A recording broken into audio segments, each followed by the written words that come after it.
ways that I think Sandalwood has changed is due to how our professional learning communities are ran. Our PLCs are working much closer than they used to. We are all common planning, using common assessments, and we meet, once a week, sometimes twice a week, to figure out what we're going to do in our classrooms that is going to be, geared towards those benchmarks that we want them to perform well in the state end of course exam.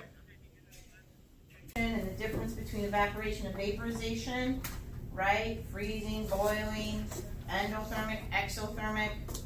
I'll give you a hint on this. The name of the process, it starts with... I remember Sandalwood's reputation even before I started here, because I taught at Alden Road Exceptional Student Center. And at the time, Sandalwood was referred to by many people as scandalweed. It was not a place you wanted your kids to go. In fact, a lot of students didn't like being here. And I always thought that was kind of a strange thing, because I knew some teachers who taught here, and they had some good things to say about the school. And I transferred here in 2002, and I originally taught hearing impaired students for a year, and then went into the social studies department the year after that, and that's what I've been doing ever since. And this school was it was tough when I first got here. It was very, very overcrowded. We didn't have as many portable buildings as we had. We had teachers who were traveling because there weren't enough classrooms. And over the course of time, with new administration and a cadre of teachers who have remained on board consistently, we've created a real climate that has been conducive to making people want to come to school here and making the people who come to school here want to be successful. And a lot of that has to do with the programs we have available. We have the AVID program, we have the Saint Academy, we have the early college and dual enrollment program, and I'm very happy that I've been a part of that since virtually its very beginning. So we have a lot of things available for our students, and we draw from a huge geographic area, probably the largest geographic area in the district, or at least one of them, and we're very, very diverse. Revolutionary War, Gabrielle. Right, the British, after the Spanish or the French and Indian War, set up the Proclamation Line of 1763, essentially.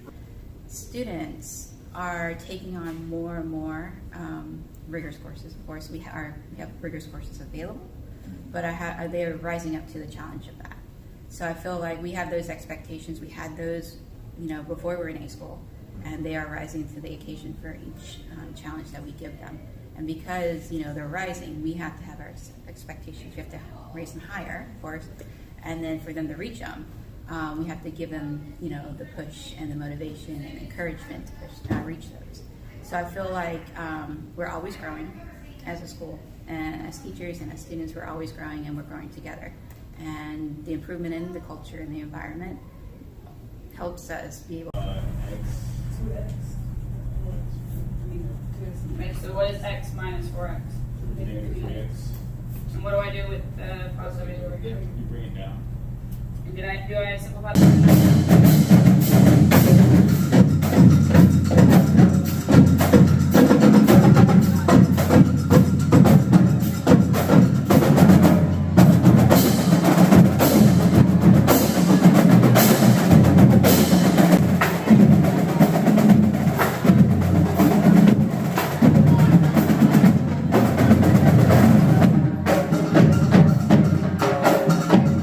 Last 6 or 7 years, I have been witness to Sandalwood transforming into an awesome school, even better than it was when we first got here. We were excited to come here. It's not our neighborhood school, and we chose Sandalwood for several reasons, the early college and the sports being primary reasons. And in those 6 or 7 years, I have noticed that we went from a B school to an A school, and I really wasn't even sure why we were a B school, but becoming an A was not a big surprise because academics are so great and the teachers are so supportive, and I've never ever had a hesitation from a teacher in communicating with me. The minute I send an email, I'm getting a response within 5 to 10 minutes with the teachers, with any staff, as a matter of fact. The guidance department, I loved the change of the scheduling. So you could, before we had to kind of stand in line to get an appointment, and in the past 5 or 6 years they changed it so that you could go online and schedule an appointment. Never has anybody been late for those appointments. They're always very timely. The office is very professional and supportive. I think one major factor is that we have the ability to draw not only students from diverse backgrounds, but students who are strong academically from diverse backgrounds. Because we have so many wonderful programs that these students can participate in. For example, Avid.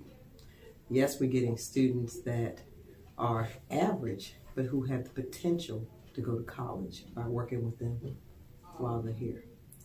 We've also increased the number of students that are in our dual enrollment classes that we offer here at the school. And we've increased the number of students that qualify for our early admissions program by their senior year. We've gone from 19 students, 16, 19 students this first year I was here, to about 38 students last year.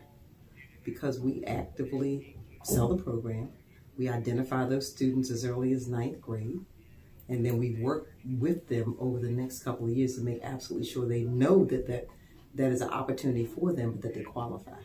We let them know about the qualifications.